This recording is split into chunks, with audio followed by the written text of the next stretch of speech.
یسألونک عن الہلہ، اے نبی یہ آپ سے پوچھ رہے ہیں چاند کی گھٹتی بڑھتی صورتوں کے بارے میں۔ قل ہی مواقیت للناس والحج، کہہ دیجئے یہ لوگوں کے لیے ایک اوقات کا تعین ہے، کیلنڈر ہے، اور حج کے لیے۔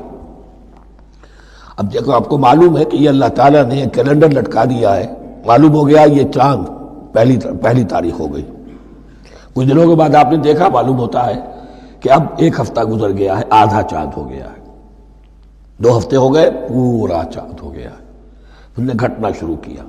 تو یہ گویا کہ لوگوں کے لیے اوقات کار کی تعین کے لیے، اور خاص طور پر سب سے اہم شے حج۔ اور یہ نوٹ کیجئے، صوم کے بعد حج، اور حج کے ساتھ قتال۔ حج وہ عبادت ہے جو ایک خاص جگہ پر ہو سکتی ہے، نماز ہر جگہ ہو سکتی ہے، روزہ ہر جگہ ہو سکتا ہے، عبادت اور ہر جگہ ہو سکتی ہے، اور زکوٰۃ ہر جگہ دی جا سکتی، حج تو وہی ہوگا۔ اور وہ تھا اس وقت زیر تسلط مشرکین کے، اور مشرکین کے تسلط سے نکالنے کے لیے قتال لازم تھا۔ اس قتال کے لیے صبر پہلے پیدا ہونا ضروری ہے، جو گھوڑوں کو روزہ رکھواتے تھے پہلے خود روزہ رکھو۔ یہ ترتیب ہے، ربط ہے، صوم کے احکام فوراً حج اور قتال کے احکام۔ یسألونک عن الہلۃ قل ہی مواقیت للناس والحج ولیس البر بأن تأتوا البیوت من ظہورها ولکن البر من اتقى، اور یہ کوئی نیکی نہیں ہے کہ تم گھروں میں ان کی پشت پر سے داخل ہو، بلکہ نیکی تو اس کی ہے جس میں تقوی ہے۔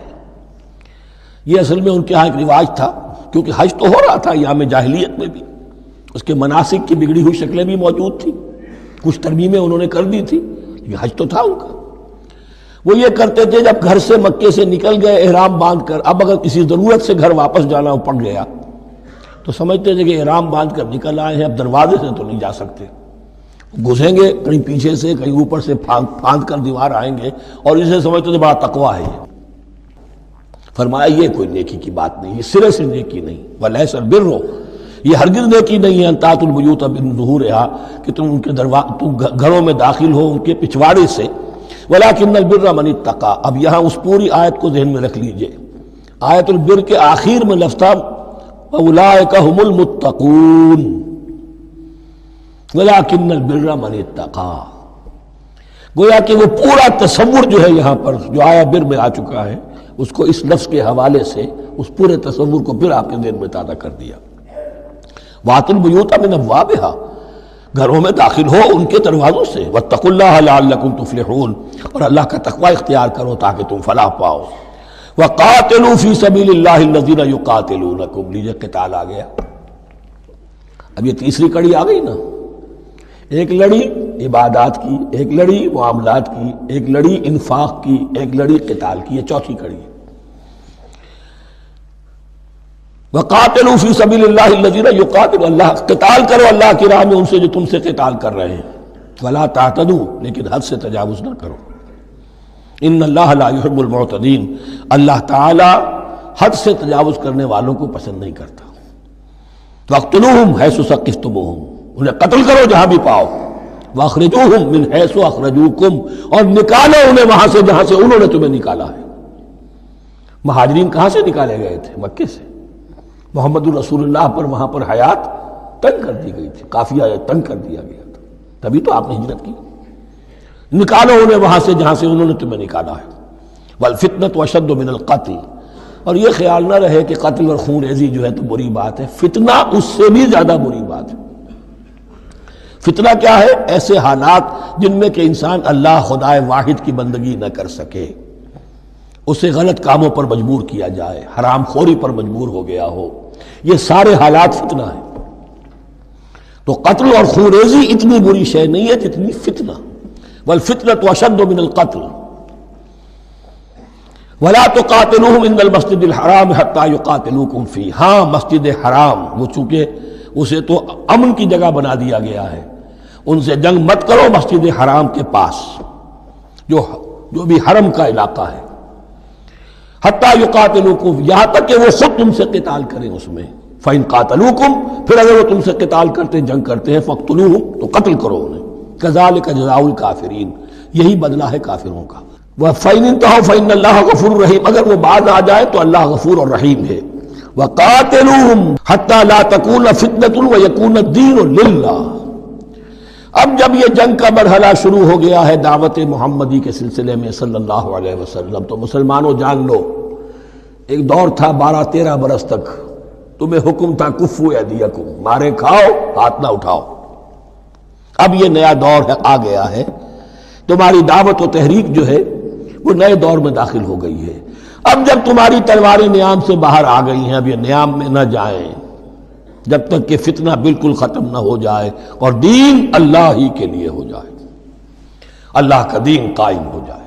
یہ آیت دوبارہ آئے گی اور زیادہ نکھری ہوئی شان کے ساتھ سورہ انفال میں، وَقَاتِلُوهُمْ حَتَّى لَا تَكُونَ فِتْنَةٌ وَيَكُونَ الدِّينُ كُلُّهُ لِلَّهِ، دین کل کا کل، جز نہیں۔ دین کی بالادستی پوری انسانی زندگی پر، انفرادی بھی اجتماعی بھی، اور اجتماعی کے بھی سارے پہلو، politico socio economic system totally وہ اللہ کے احکام کے تابع ہو۔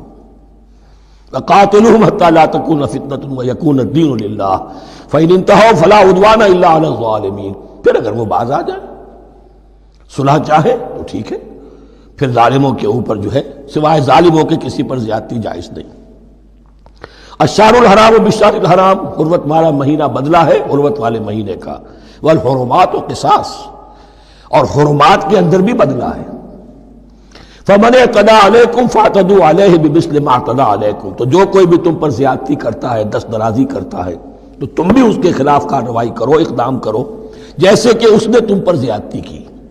واتقوا اللہ، اور اللہ کا تقوی اختیار کرو، وَاعْلَمُوا أَنَّ اللَّهَ مَعَ الْمُتَّقِينَ، اور یہ جان لو کہ اللہ ساتھ ہے متقیوں کے، یعنی اللہ کی تائید، نصرت، اس کی مدد آئے گی اہل تقوی کے۔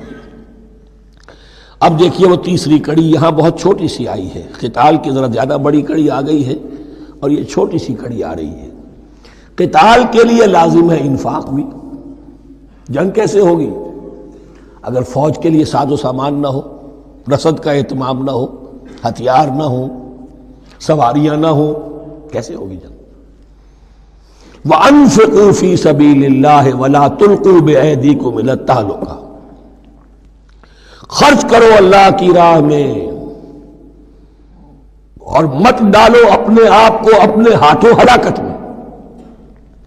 یعنی اللہ کا دین اس وقت اسے احتیاج ہے، وہ پیسہ چاہتا ہے، جیسے حضور نے تبوک کے موقع پر عام اپیل کی اور آپ اپنے مال کو لے کر بیٹھے ہوئے ہیں، تو گویا کہ آپ نے اپنے آپ کو ہلاکت میں خود ڈال دیا۔ یہ انفاق ہے، جہاد بالمال۔ وَأَنفِقُوا فِي سَبِيلِ اللَّهِ وَلَا تُلْقُوا بِأَيْدِيكُمْ إِلَى التَّهْلُكَةِ وَأَحْسِنُوا إِنَّ اللَّهَ يُحِبُّ الْمُحْسِنِينَ، اور احسان کی روش اختیار کرو، دین کے اندر بھی خوبصورتی پیدا کرو، دین میں بہتر سے بہتر مقام حاصل کرنے کی کوشش کرو۔ ہمارا معاملہ کیا، دنیا میں آگے سے آگے اور دین میں پیچھے سے پیچھے۔ دین میں یہ دیکھیں گے اس سے کم پر گزارا ہو سکتا ہو، کوئی اور شے ہو کہ جس میں اس سے کم سے بھی بات پوری ہو جائے، دین میں یہ ہوگا، اور دنیا میں آگے سے آگے ہے جستجو کہ خوب سے ہے خوب تر کہاں۔ تو اگر یہ جستجو دنیا میں ہے، اس سے بڑھ کر دین میں ہونی چاہیے۔ فاستبقوا الخیرات، نیکیوں میں ایک دوسرے پر بازی لے جانے کی کوشش کرو۔ وَأَنفِقُوا فِي سَبِيلِ اللَّهِ وَلَا تُلْقُوا بِأَيْدِيكُمْ إِلَى التَّهْلُكَةِ وَأَحْسِنُوا، اور احسان کی روش اختیار کرو۔ ان اللہ یحب المحسنین، یقیناً اللہ تعالی محسنین کو، ان لوگوں کو کہ جو درجہ احسان پر فائز ہو جائیں، محبت کرتا ہے، انہیں پسند کرتا ہے۔ یہ حدیث جبرائیل اگر ذہن میں ہو تو 3 درجے ہیں، جیسے میں نے آج بتایا آپ کو، وَنَحْنُ لَهُ مُسْلِمُونَ وَنَحْنُ لَهُ عَابِدُونَ وَنَحْنُ لَهُ مُخْلِصُونَ۔ 3 درجے دوسرے ہیں، اسلام، ایمان، احسان۔ اخبرنی عن الاسلام، اخبرنی عن الایمان، اخبرنی عن الاحسان۔ احسان کیا ہے؟ ان تعبد اللہ کانک تراہ فإن لم تکن تراہ فإنہ یراک۔ یہ سارے کام جو دین کے لیے کیے جا رہے ہوں، عبادت ہے، جہاد ہے، قتال ہے، ایسی کیفیت میں، ایسے اخلاص کے ساتھ، گویا کہ تم اپنی آنکھوں سے اللہ کو دیکھ رہے ہو، اور اگر تم اللہ کو نہیں دیکھ رہے تو کم سے کم یہ کیفیت تو تمہاری ہو جائے کہ تمہیں مستحضر رہے کہ اللہ تمہیں دیکھ رہا ہے۔ یہ احسان ہے۔ وَأَحْسِنُوا، عام طور پر اس کا ترجمہ اس انداز میں نہیں کیا گیا ہے، اس کو اچھی طرح سمجھ لیجئے، ویسے یہ مضمون کھل کر آئے گا سورہ مائدہ میں۔ ان اللہ یحب المحسنین، یقیناً اللہ تعالیٰ محسنین کو پسند کرتا ہے۔